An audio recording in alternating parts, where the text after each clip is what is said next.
All right, welcome back. It's 7:10 now at News Talk 96.5 KPEL and Wingin It Wednesday, brought to you by our friends over at LABI, Louisiana Association of Business and Industry. More on what they do for you and by extension me and all the businesses across the state. All that coming up. Stafford Barnett joins us in studio. Good morning to you, sir. Good morning. It's the inaugural edition of the hot seat format on Wingin It Wednesday. That means like it. We have so much more time to take your calls because I'm so sorry we can't get to them when we have a full house in here, but we're interested in your thoughts on all these topics. What's the number? 232-1542. 232-1542. Call, debate with Stafford. Ask him to lunch. He's agreed before. I've said yes in the past. So anyway, we will start off by talking about the State of the Union last night. Obviously, it's what people are talking about in the last hour. We actually had a Democratic strategist on who gave the president pretty good marks because he was able to ride that line. There were a couple things that he said, I wish he wouldn't have said that because I know folks in my party are going to grab onto it on certain things. But even if his spoken message wasn't unity, we had a situation where the whole, chamber sang happy birthday to an 81-year-old Holocaust survivor. Yeah. If that's not just hands down unity, I don't know what it is. So, that was for me. I felt kind of weird during that experience just because it felt so out of place. That being said, it was cool. I felt that there were a lot of positive things that happened last night that came out of the president's mouth. It's hard. I tried to sit back and listen to it and say, where's the gap? Like, what are we going to do in 10 days when the government potentially shuts down over border wall funding again? And it seemed like he may have said some things last night to say, hey, we only want to do it in a couple spots. It's going to be a fence, not a wall, without coming out and saying that and disappointing his base.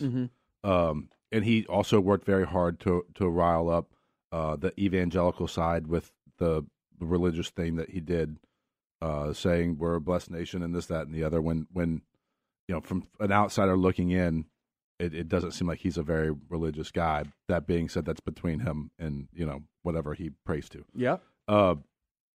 The hard part, we saw some things happen yesterday.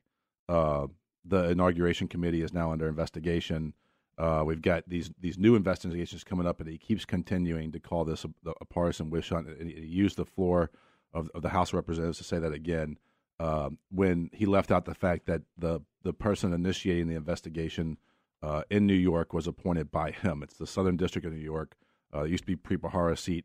He fired Preet Bharara, and he brought in his own guy, and now that's the guy investigating him. So it's not this left-leaning train that he keeps claiming that it is. Well, we were just talking like in the last hour to the guy Robin Bairn, who said he read into it a little bit more, that the investigation he was talking about, he said he didn't think it was the Mueller investigation. He said it is these. Maxine Waters is getting ready to launch an investigation into his personal finances. Those sorts of things. Yeah. Which, even from the Democratic side, that could be seen as a partisan investigation that probably wouldn't come up if Republicans were still in control. And there's a part of me that believes that that's partisan as well, because if there's a time, we're in a time right now that if there was a crime committed during that, there's a way to investigate it, and there's somebody who is investigating it. And so, as much as I would love to see the president's tax returns released, I don't feel the need for the Senate to be the one to go out and do it. I mean, I think that if Mueller gets, or Southern District of New York, or whoever else gets their hands on it, I believe that they'll do the due diligence to look and see if there was a crime committed. And if they come back to me and they say, hey, we looked at it and nothing was there, I'm going to believe them. Do you think that no matter what the outcome is, we're now closer to the 2020 election than we are to the 2016 when that's behind us, more than halfway through this? Do you think people's minds are made up that the results of an investigation would really change anything? I don't know. Or who could be changed? Is there a big undecided? I'll be honest with you. Like, that's something I'm not good at. There are other people who are better than me at putting their finger on the pulse and saying where people stand. I just know where I stand on it. My personal opinion is that that Mueller has, if you look at the numbers, he's indicted somebody every 19 days. If you just were to average it all out, and that's effective. That's something is happening. He's rooting out what's going on, and there's tons of unsealed indictments left as well that haven't been brought out yet. So I think that there are definitely some people on the left who are saying Trump definitely colluded with Russia to steal the election and this, that, and the other. And I think there's some definitely.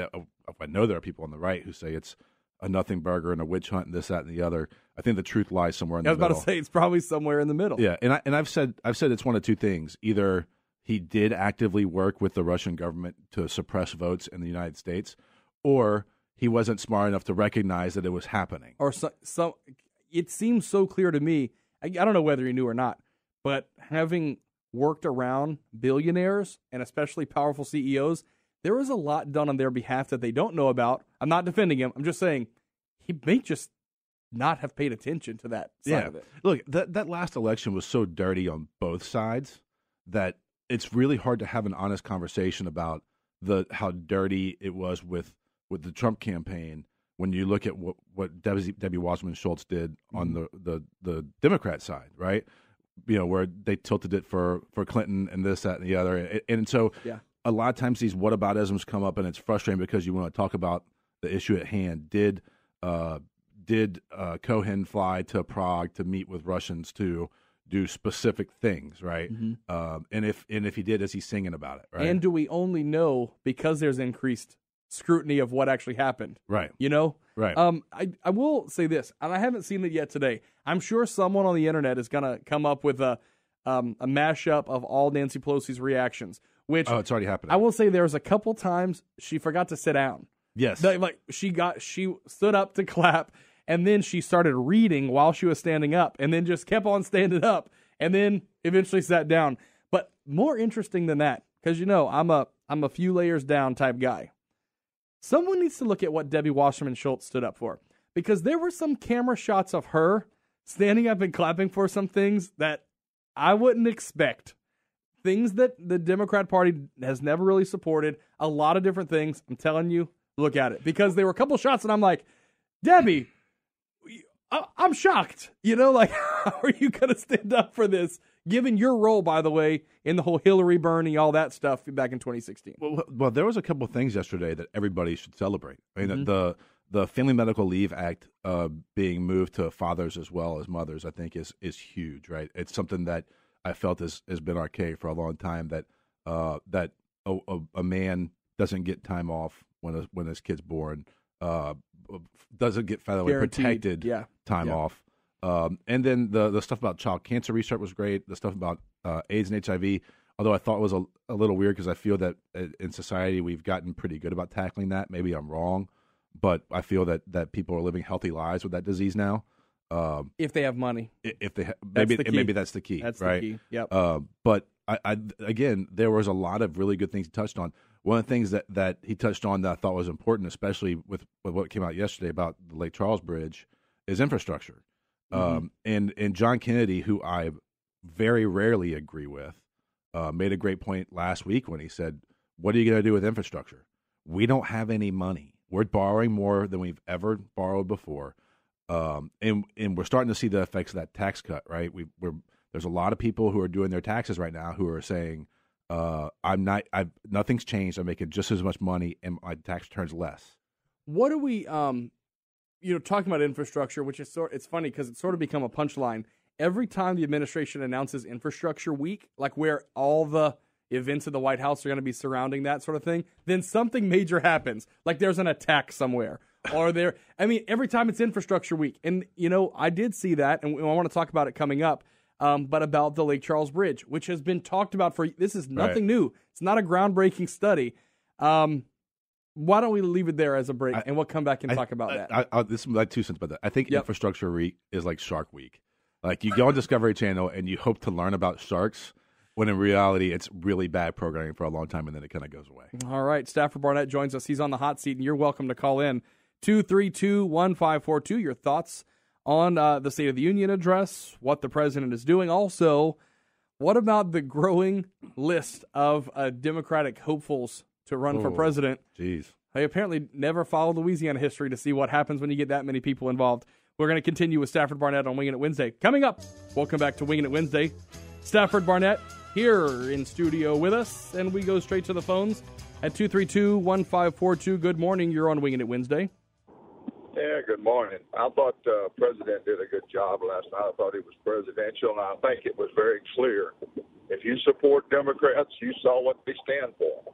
And if that's the thing you support, more power to you. It's a sad thing to see the things that Democrats made it very clear where they stand. They can talk about border security. They can talk about immigration. They hadn't done anything in 50 years. Over 50 years of keeping up with it. But it was pretty clear last night, some of the things that they stand for are just in this socialism thing. You saw a bunch of socialists sitting out there, and the party has gone to socialist. And if you're out there and you're listening and you're a Democrat, wake up, folks. Venezuela's coming to the United States. So I just want to ask you, so that the topic of socialism did come up, and I think the president's line was, we will not let our country fall to socialism. And I think you had about half of the delegation on the Democrat side stand up and clap for it. Yeah, but that's what happens to these socialist countries. All these folks over there in Venezuela and other places allowed this to happen to their country by voting for people that promise them stuff. And I got to tell you, envy is one of the big 10 commandments. Don't do this, don't envy. And that's what the Democrat parties run on: envy the rich, envy others, take from this one and give to that one. And that's socialism. And it's destructive, and it destroyed Venezuela. And not just Venezuela. It's never worked anywhere. So wake up, America. Socialism is destructive. I just want to ask this as well. So we had, obviously, in the 2016 election, we had Bernie Sanders, who very openly ran on his policies. Now we kind of have this new, young firebrand, Alexandria Ocasio-Cortez. However, there's a lot of thought that she's pushing things a little bit too far, even for the party leadership, that it could be them that eventually steps in and says, hold up, no, that's a little bit too far. Do you see that happening? Yes, but maybe. Where we've lost it is the young people like her that have been educated in a school system that is pumping out socialism. And by the way, you train up a child in the way they should go, and that's what we're doing in most of the liberal schools and colleges. That's where America has lost it. When you're teaching socialism in schools and pushing that narrative, and it's clear, it's clear that that's what's happening, at some point they will win. We will have lost this thing because they will have pushed it to our children to the point that the children will have to end up like Venezuela, can't find food on the table and running somewhere else by the millions before they wake up and realize what a mistake that was. All right, Steve. Hey, thanks for the insight. Appreciate you calling into Wingin It Wednesday. Okay. Yeah. Stafford. So to touch on a couple things, we already have millions of children in the United States who can't get food on the table. And I think that Bernie Sanders and Alexandria Ocasio-Cortez have done themselves some disservice by labeling themselves democratic socialists. My interpretation with some of their stuff is that, when you look at the free college idea, it's taking a system that we already have, K through 12, and going K through 14. And so we hoot and holler and call that socialism and say that it's dangerous and that it ruins countries. But in reality, one of the strongest things that we've done as a country is try to guarantee every kid coming through the system access to a quality education, K through 12th grade. Yeah. And then some of the other things, that this very high tax bracket, that's how we funded people. That's how we put the national highway system in. It's how we sent people to the moon. There was a time in the country where we accepted a couple truths, right? That the only two guarantees in life were death and taxes. And it's unfortunate, but these things don't come for free. And I think the biggest difference between the left and the right on this is what their priorities are. It seems like the right's priorities is to be left alone, to be able to do it on your own. And it comes from this idea in their own party that anybody can do anything if they try hard enough. Yeah. And the Democrat version of that is that people should be able to live a life where they pursue happiness. Mm-hmm. But there are times where the deck is stacked against you. I want to ask, though, about paying for it, though, because that's one of the problems. We've even seen it this past week. Kamala Harris, a senator from out in California, by all accounts, even prominent names on the right said her rollout so far has probably been the best. Obviously, there's probably a big PR machine behind it. That's how these things go. But the question that when she's faced in an unofficial capacity, walking through the halls of the Senate where the reporters are, and they just say how to pay for it, and the answer is, but the deal is everyone will have access. But that still doesn't answer how to pay for it, and I think that's what a lot of people's concern about something of that would be. Because you have to look at what the real pain points of society are right now. What is the toxic button, right? The toxic button is taxes, right? Look, there's a couple of things that all Republicans and Democrats say, right? One of those is we need campaign finance reform, right? I think everybody kind of sits down and goes like, yeah, we should probably get money out of politics. But it's not toxic. It's not one of those things where if you say, I'm not going to reform campaign finance, you're going to lose your seat. Mm-hmm. Increasing taxes is at that level that if you say it, you have potential to lose your seat. And we have seen it happen here, not directly with seats, but just with elections. And again, I've said this so many times on the show, and I'll say it again.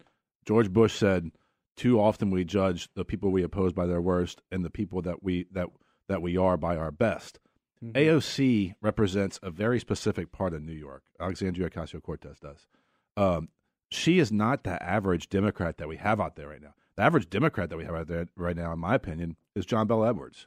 John Bel Edwards is very middle of the road. He supports teachers.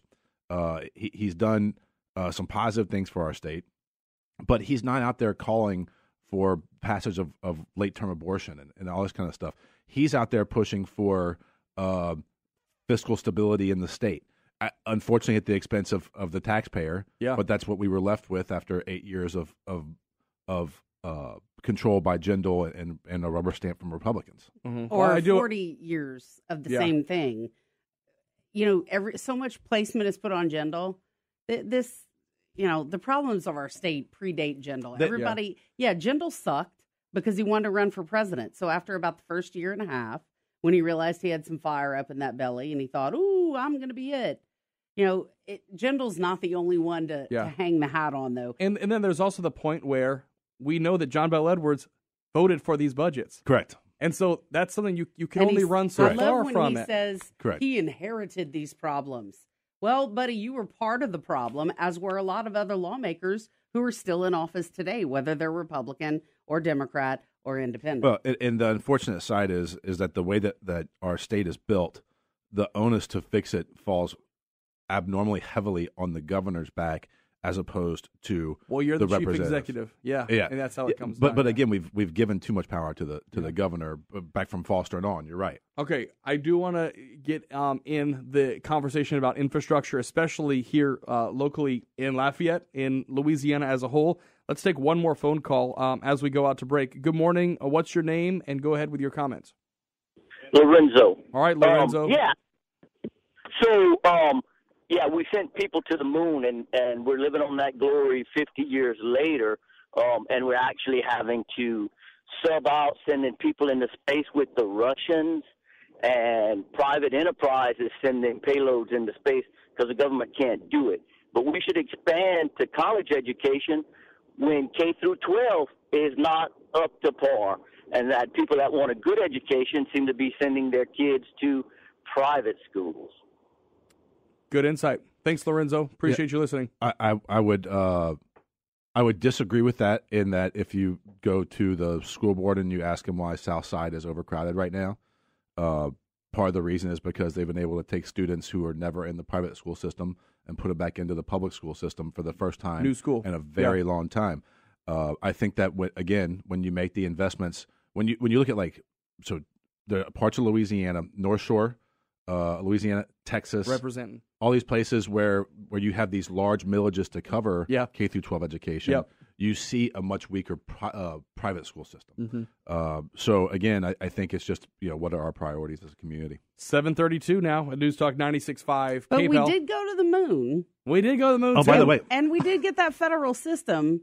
And we weren't paying for college at the time. By the way, people were working and they were paying their taxes. But, and the technology that we've gotten out of sending people to the moon, pacemakers, ICBMs. Yes. Like we've had a lot of. I don't want to throw ICBMs as like the most positive thing, but and look, the natural progression to privatization is what happens as these type of large scale stuff evolves. I'll be honest. I have no problem with the privatization. No, space I think it's great. Because this is how I feel about it. We know that how government departments operate, and a lot of times they operate over budget and over deadline and everything else.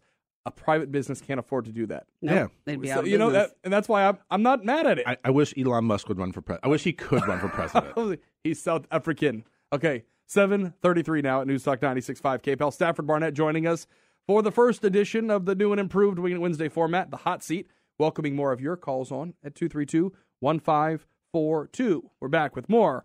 Brought to you by LABI, Louisiana Association of Business and Industry. See? There we go. Okay, here's the thing, Stafford. Okay, how old are you? 37. Okay. You get to start requesting your own bumper music. On your days when it's just you. That way I kind of get a mix of what Rob loves and what you love. Y'all are going to regret that. I told you my favorite song that I found is this new song called Sweet But Psycho. Yeah, it describes Bernie for me. It describes Bernie so well. And I guess he thought he was going to bust me with that yesterday. I'm like, bro, A, everybody knows that, and B, I claim it. C, I'm never boring. Yes. That sounds like somebody rolling into the plaza in like 1995. Yes, right? I need to hear Sweet But Psycho tonight. Before I can have a good time. You heard his beat. Shannon's like, no more Sweet But Psycho. Too much. Well, it could be like Bernie's chair. Find someone that goes down, Oh. Anyway. Okay, so Plaza it is 7:37 now at News Talk 96.5. He used to be a bouncer. Did you know that? I know. He had to bounce his way out of here. Yeah, but you know what? I think like years ago when I went to an establishment where he was a bouncer, I think he asked for my driver's license. No. So he gets props because you he's love like, him. look, the old lady. Yes. Ma'am, can I see your driver's license? He's like, I'm going to make an old lady feel good today. Barney doesn't remember this, but I tried to give her my number too. Oh, wow. Wow. Of course, I dialed it. Nothing happened. Things that happened before Facebook. Anyway, I want to talk about infrastructure, especially that new report about the Lake Charles Bridge. Yeah. 6.6 out of 100 is the structural integrity score. So that was a structural score, or it wasn't like an overall bridge score? No, it was the structure. That was what was kind of focused in on. I think the overall score is better than that because it has pistons. I mean, it hasn't fallen yet. Have you ever looked at the guardrail? Yeah. The guardrail is pistols. I cross that bridge multiple times a week. Yes. Yeah. Beautiful. Anyway, people are now saying, I'm not driving over it. As far as I'm concerned, take 210. But the drive around it is so far out of the way. It's not that bad. It's not. Look, so let me tell you, I have to look at this face in the mirror every day. The life is not worth that much. To take 25 minutes out the way to not drive over the bridge. Just roll your windows down. It'll be all right. Well, I read somewhere that somebody they were unbuckling their seatbelts in case they collapsed. They could get out of the car. FYI, drive the Causeway Bridge between North Shore and South Shore over in New Orleans. People with their windows down, no seatbelts, and often reading a book or shaving in the car while they're commuting to work. Look, might as well. You got to do what you love before it's your time. Yeah. So, I don't know what happened, but about 8 months ago in Lake Charles, they announced that they were closing the 210 bridge for 2 years. Major construction. Yep. And it seems like that may have been backed off, and now they're keeping it down to one lane. Yeah. But either way, man, that's a very, very, very important highway, and it's something that needs to be addressed immediately. You would think by now, it takes 15 years to build a bridge. It's not something that they can just do overnight. Well, in Louisiana, it takes that long. Let's just remember what happened when a bridge collapsed in Atlanta. They built it in 4 weeks. Well, in China, there was a bridge that collapsed as well that they had up. I think it was in 2 days. If it's important enough, I know, you figure out. It's like your body. it feels an injury somewhere, it rushes all the blood to it. Yeah. Why don't we do that it's in like this that state? thing on Highway 90 in Broussard. Yeah. You let the How long has that been going contractors on? start fighting with each other, and then they try to figure out who's going first. You Same know? thing is happening in College Saloon and Broussard. I mean, it's just like, Who has it first? Is you it know AT&T what? first? I Is don't it know, whoever? but Yeah. man. I love. Look, I'm glad that they were making an investment down there. I'll tell you, Well, of course you are. Well, everybody's glad that we're making the investment. All I'm saying is, like the Highway 90 It just thing, takes too long. that's been going on for eons already. well, as somebody, so I stopped taking I-10 to New Orleans Yeah. because we usually use 90 right. unless there's something, okay, if we're getting off in Baton Rouge for some reason, we'll go straight there. Well, so the interesting thing, in not to delve too deep into this, but the interesting about the highway system is the economic effect that it had on the United States and the boom that it created. I don't know if that ability still exists. They follow the rail system, and so I wonder if you would see economies like Morgan City and Houma and that type of stuff be positively affected by more people, turning south. All right, so let's take a turn and talk about the proposed Lafayette Loop. It has been talked about so many times, and Bernie's like my encyclopedia on this sort of thing. Mm-hmm. Just because it has been such an up and down situation, we now see that there are 3 proposals now going out. I think every one is another 2 miles or something, right? Something like that, yeah. As it goes. So I just wanted to update, it has been since 2014 that they've been working on Highway 90 in that area. Really? At Albertson Parkway? Wow. In the Broussard area. It's nice now. There you go. You can drive over it I now, know, right? it's I can just- get out of Broussard faster. Yeah.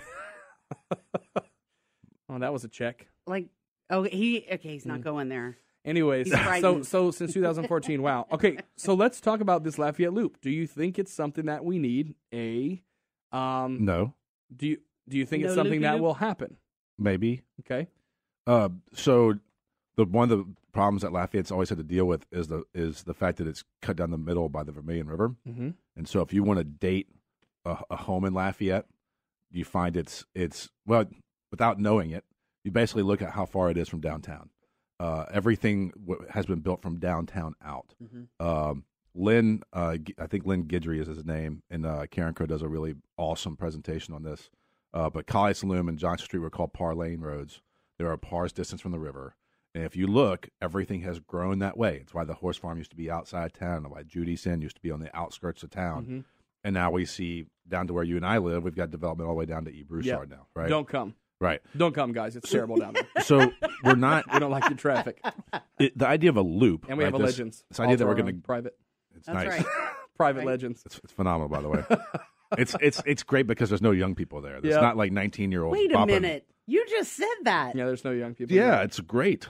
You just said, what is happening to you? You Well, just there's said there's no young people there. It's phenomenal. So when I show up there Okay. late at night, Uh-huh. I'm the youngest guy there usually. Can you saunter Actually, home like me? I can't saunter home Yeah, from I there. got. No, I can. I can't. It's dangerous. Well, He sachets. but once again, I look at this face every day in the mirror, and walking across Johnson Street at 2:00 in the morning is worth it.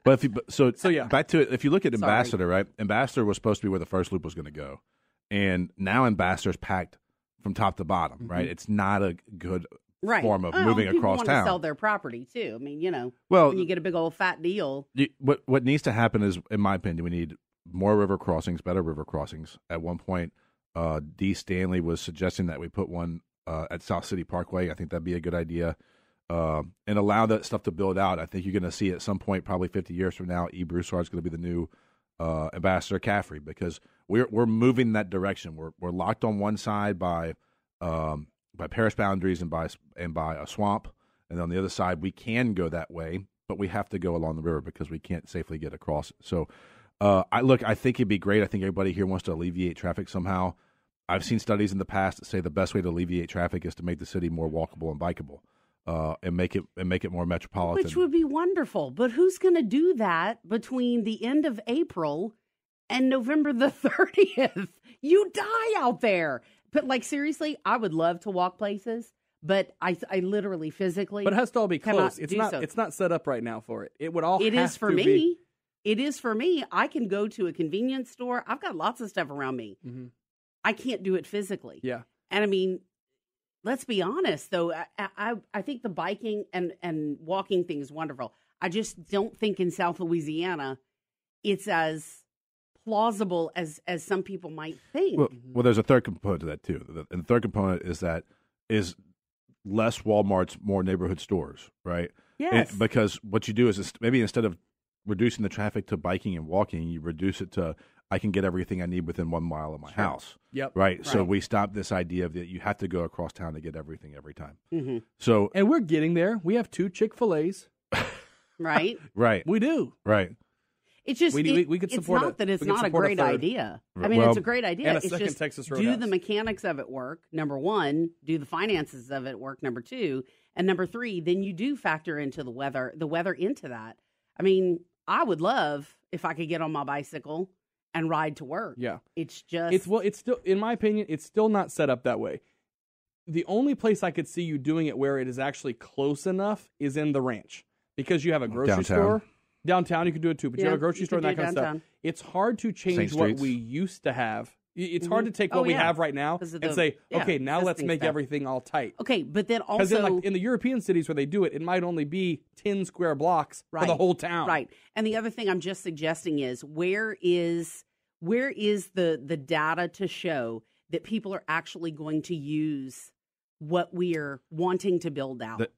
In South Louisiana. I don't want a story about Connecticut or Boston or I'm not going to give you that. I'll give you one better. I'm talking about Lafayette, Louisiana, where in the summer, nobody goes outside because they'll die. I mean, and it's lucky if you're between 20 and 25, maybe 30, or if you're in great physical condition. Yes, it works out, but the rest of it is not, that's not workable. So that's what I would want to know. How many people are going to do it and use it for the money we're going to expend to get it done? It's not that it's not a great idea, but is it financially feasible? So there's a great group called Strong Towns, and Strong Towns goes out and advocates for less urban sprawl, more mixed use development. Yeah, sure. We had a big event with them. That big event. They've got a ton of data showing how the effect on it. The other part I would say would be what we just mentioned, River Ranch, where you've got a community where you don't have to get in your car to go get everything. No, I'm talking about the other group. Has this other group gone into areas in the South where weather is a massive factor in daily decisions I don't know. when it comes to travel? That's what I'm saying. It sounds great on paper, but is it going to work? I mean, I'm telling you, man, I would love to do those kinds of things. I just, you got so many months a year that it's not doable. Yeah. Between rain and heat. Yeah. Okay. We'll have to see. That out there. Yeah, and truthfully, those studies would have to happen before it even would happen. Yeah. But you kind of look at, I think one of the shining examples of 2018 that we have right now is what is happening with Rockin' Bull and St. Marie and Spoonville. Yeah. There's just a place now. And so guess what? Whenever they came up with that idea, the first thought was we don't need another entertainment venue downtown. Well, now when you see that people don't view it as a bar, it's different. A fun complex. It's just a place where people go see music, they bowl, and now there's a new Friday night downtown. I think instead of making a priority a loop, I think we should make a priority about putting frontage roads along I-10. Like, I think that's one of the things that we're missing significantly. That's a huge piece of real estate. That Look at Scott. Look at all the businesses in Scott. Massive economic boom for Lafayette if we open that up. Look, all the car dealerships have moved to Johnson Street, right? It's a joke. Like I like when I go home, I pass 5 high-end car places, right? And people come from all over the place to go there. Put them along I-10. A healthy city needs to be healthy at its core, right? And that's one of the things that we're seeing with one of the reasons deconsolidation was so important is that the city can fall apart if we continue to move to the outskirts and don't continue to support the core. We will continue. Stafford Barnett, Wingin It Wednesday. Next week, by the way, Carol Ross will join us in the hot seat, and then Warren Cottle. And the end of this month, Kavan Bordelon. We'll have him sitting in the seat talking about these issues, taking your phone calls as well. 7:49 now at News Talk 96.5 KPEL. All right, doing traffic right now to tell you, boy, we got a couple of hot spots for sure. South College at Clem, there's a fender bender. That's South College at Clem. South College near Horseshoe, that's South College near Horseshoe. Northeast of Angelin Thruway between the area of Willow and Donlin. Northeast of Angelin Thruway between the area of Willow and Donlin. Leon Drive down near Woodville. There is a fender bender there. So make sure that you're buckling up. Our traffic brought to you by Chris Quibido with Cetera Advisors. Your money deserves a strategy. So let Chris help you retire a better way. Visit retireabetterway.com and download his free ebook. All right, we're going to start with a phone call. Line 1, good morning. You're on. Go ahead with your thoughts. Yeah, just want to go back to Stafford's statement that it'll take 50 years to build that bridge in Lake Charles. And I guess for comparison, we just don't set our standards high enough. I go to Pensacola 3 or 4 times a year, and they're building a bridge there that's 3 times longer than the one in Lake Charles, and it's going to be done in 2 years. Yep. And I just, why do we is it a priorities thing, though? Years? See, it's not a priority. Part of the problem is there's been so much corruption in the state of Louisiana for years and years and years. Yep. You have a state bid process, right? So you can't tell people, unless there's a long process, you have to go with the lowest bidder. So the lowest bidder is, okay, that's great. That sounds great on paper because so-and-so's friend's not getting this job, right? Oh, that's wonderful. Well, then there's a little bit of a fault in that in unintended consequences. What if this contractor sucks? We have seen it time and time again in the city of Lafayette and across the state of Louisiana. That's part of it. Number 2, are our expectations as good? How come we don't hold people more accountable for issues like this when we're waiting years and years and years to get these things done? You know, Stafford, I think that's a great jumping off point. Yeah, thanks, caller. Because a lot of times I think people don't know who to hold accountable. If you have all of these firms, because you call DOTD, they tell you, call the contractor. Call the contractor. They say, we're waiting on a permit. Right. I mean, it's ridiculous. So much red tape. So I'm hesitant to blame malevolence when incompetence is on the table. There's both of it. And malevolent incompetence. So I don't think it's so much people doing crooked things to screw it up as much as it is people being incompetent, and we put people in charge of these things that probably shouldn't be in charge of it. Look, the lowest bidder thing, you're 100% right. There, you look at what happened with Ambassador Caffrey Extension, right? We said if we could get X amount of dollars, we can go do it now, and then they had to go back and do change orders to make the whole job profitable. That's what they do to do this. People bank on those change orders. I can guarantee you. I'm not picking on people. It's part of the cost of doing business, right? As far as, and that's unfortunate for taxpayers. Yeah, very unfortunate because we're the ones that pay it. Yeah. Look, I think the caller's right. We should hold them more accountable and expect more out of them. And I hope it doesn't take this bridge collapsing for us to do that. Well, and I can tell you this, regardless of anything else, why are the leaders in our local area not demanding it? Why are local leaders not demanding it? State officials not demanding it? Whoever's governor not demanding that? You know, it seems like they're getting the runaround too, because we've talked to Liz Webb. Come on, man. Yeah, but I don't care who the council member person is that we talk to. What the hell do you people get paid to do? I love Liz. I'm not picking on her. Yeah. I'm talking about the body as a whole. What are we doing with our money, people? We're not good enough at this. We're spinning our wheels. If it was better, we would be like Florida and other areas. But if so in the specific circumstance, we're talking about the bridge over Lake Charles, which is going to be federal money. Sure, exactly. So it's not state money. And I agree. It's state responsibility to fix it. So I don't want to hold anybody here like a city council person responsible for I'm that. not talking about that. I'm talking about the we were generalities. talking about 90 and right. I'm just talking another about federal monies project. I'm talking about in general road projects, whatever it is. You know, in all of the stages, why do we not hold people accountable? And I don't care whether it's local, state, or federal. But if you're going back to that other issue, go ahead. I'm sorry. Yeah, so I think that I can promise you the representatives from Lake Charles and Sulphur and Westlake in that area, along with the ones down here, are talking about the importance of I-10, the importance of maintaining that connection. We have about 1 minute left. Finally, the ultimate question about this Lake Charles project. At what point, as a constituent, do you say, hey, surely if it was really dangerous to drive over, they would close the bridge? Because I think that's the question I constantly have. Every time I see this thing, I'm like, if it was really as bad as these numbers look, what do they know that we don't? Because we've seen bridges. In Opelousas, there's a bridge right now that's probably been closed for about 8 months. Yeah. Structural integrity problems. There was one in Youngsville that was closed There's recently. one for there's probably still a bunch that are still closed. Now, it is I-10. They can't just up and close I-10. So then you got 210. Yeah, you have 210, but then the question becomes, all right, well, now you have to pony up your solution. I don't think the solution's there.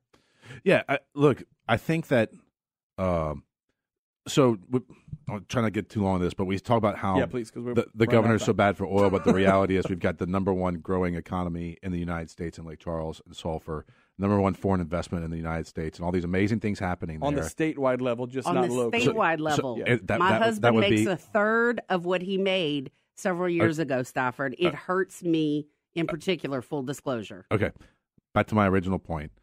It's losing the ability for sulfur in Lake Charles to communicate via a roadway. That's a great would point. shut down that economy. That is a great point. Okay, I think that if that bridge was unsafe, they would shut it down. All that being said, they got to figure out something to do, and they got to figure out something to do it quick. Stafford Barnett, thanks for coming in today, sir. Thank you for having me. It felt weird not arguing. I like it. Well, it's all right. I'm here for you. I'm gonna have to call somebody like on the way home and argue with them just to say it's Wednesday morning. I need my fix. Let's take one finale call. You want to just insult Stafford, caller, so we can feel normal? Well, I was calling just to give a little bit of information here. Yeah. Over in Lake Charles, we're talking about the I-10, the I-210. They're redoing the 210 bridge now. Yep, because it's down to one lane. And it's not near as old. That's crazy. All right, thanks for the call. We appreciate it. Wingin It Wednesday brought to you each and every week by LABI, Louisiana Association of Business and Industry. And so the guys riding, I forget what movie it is, they're riding the shuttle. And what's the thought process going through your mind? I'm strapping myself on a device going into space built by the lowest bidder. Yes, well, exactly. Welcome to 210. Yeah, all right, it is 7:58 now at News Talk 96.5 KPEL. Coming up, I'll look at news, weather, and traffic headlines, of course, and still watching out for fog out there. Make sure you buckle it up and keep it safe out there. I don't think there are any major traffic issues right now, but don't forget, those school zones are in effect. It's more Acadiana's Morning News, including Wind Down Wednesday, coming up.